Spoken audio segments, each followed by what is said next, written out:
তল্লাশিতে আপত্তি, পরীক্ষার আগেই শিক্ষকদের বেধড়ক পেটালো পরীক্ষার্থীরা। উচ্চ মাধ্যমিক পরীক্ষার দ্বিতীয় দিনে ধুমধুমার কাণ্ড মালদা জেলার বৈষ্ণবনগরে। ছাত্রদের মারে আহত হলেন 6 জন শিক্ষক। শিক্ষকদের অপরাধ, তারা পরীক্ষা হলে ঢোকার আগে ছাত্রদের কাছে নকল আছে কিনা তার জন্য তল্লাশি করছিলেন। তাতেই রেগে অগ্নিশর্মা ছাত্ররা। ঘটনায় তুমুল অশান্তি বৈষ্ণবনগর থানার অধীন চামাগ্রাম হাই স্কুলে। পুরো ঘটনায় নিন্দার ঝড় সর্বত্র। আজ উচ্চ মাধ্যমিকের ইংরেজি পরীক্ষা, স্বাভাবিকভাবেই বাড়তি সতর্কতা অবলম্বন করা হয়েছে এদিনের পরীক্ষার জন্য। এমতো অবস্থায় চামাগ্রাম হাই স্কুলে পরীক্ষা শুরুর আগে মেন গেটের সামনে মেটাল ডিটেক্টর দিয়ে পরীক্ষার্থীদের তল্লাশি চালাচ্ছিলেন শিক্ষকেরা। তল্লাশি নিয়ে তীব্র প্রতিবাদ জানায় অধিকাংশই পরীক্ষার্থী। তাদের দাবি, শিক্ষকেরা বলেছিলেন ব্যাগের চেন খোলো, তারপর জামা প্যান্ট সার্চ করা শুরু করে। ব্যাগ অবধি ঠিক ছিল, কিন্তু জামা প্যান্ট কেন? সে কারণেই তারা আপত্তি দেখায়। উল্টে শিক্ষকদের দাবি, মেটাল ডিটেক্টর হাতে দেখেই সমস্যা শুরু করে পরীক্ষার্থীরা, বাধা দেয় তল্লাশিতে। এই নিয়েই দুপক্ষের মধ্যে বেঁধে যায় ধুমধুমার কাণ্ড। 6 শিক্ষককে বেধড়ক মারে পরীক্ষার্থীরা। পরিস্থিতি হাতের বাইরে যেতেই ঘটনাস্থলে ছুটে আসেন বৈষ্ণবনগর থানার পুলিশ, সামাল দেয় পরিস্থিতি। প্রসঙ্গত উল্লেখ্য, গত বছর মাধ্যমিক পরীক্ষার দ্বিতীয় দিনে মানিকচকের এনায়েতপুর হাই স্কুলে বাইরে থেকে দেদার নকল সরবরাহের অভিযোগ উঠেছিল। ঘটনাটি সংবাদ মাধ্যমে প্রকাশ পেতেই স্কুল কর্তৃপক্ষ বাড়তি নিরাপত্তা চেয়ে থানায় আবেদন করে। কিন্তু পরীক্ষা শুরুর পর দেখা গিয়েছিল কয়েকজন যুবককে প্রাচীরের ওপরে উঠে ক্লাসঘরের জানলা লক্ষ্য করে কাগজ ছোড়ে। ঘটনাটি দেখে পুলিশ বাধা দিতে এলে বাইরে জড়ো হয়ে থাকা একাংশ ব্যক্তি পুলিশকে লক্ষ্য করে ইট ছোড়ে। পরিস্থিতি সামাল দিতে ঘটনাস্থলে ছুটে যায় র্যাফ, পৌঁছে যান অতিরিক্ত পুলিশ সুপার। পাল্টা লাঠিও চলায় পুলিশ। কয়েকজন যুবককে মাঠের মধ্যেই কান ধরে উঠবোস করায় পুলিশ কর্মীরা। শেষ পর্যন্ত গ্রেপ্তার করা হয়েছিল 18 জনকে। ব্যুরো রিপোর্ট, আমাদের টিভি।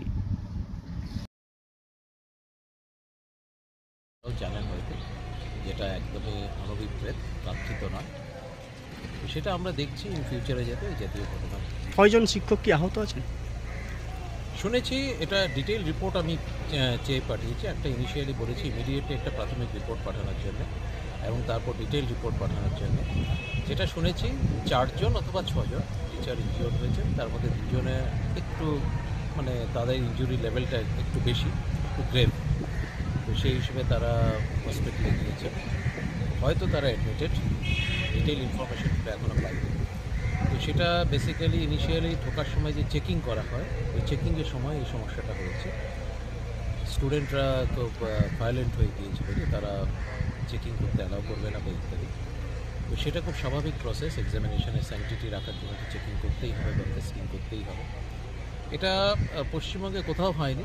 2089টা ভেন্যু রয়েছে আমাদের, তার মধ্যে একটিতেই হলো। বাকি 2088টা ভেন্যুতে কিন্তু পরীক্ষা খুব সুষ্ঠুভাবেই হয়েছে। কোথাও কি ব্যবস্থা নেবেন? এটা আমরা ইমিডিয়েটলি প্রাথমিক রিপোর্টটা চেয়ে পাঠিয়েছি, তারপর ডিটেইল আমরা রিপোর্টটাও নেব।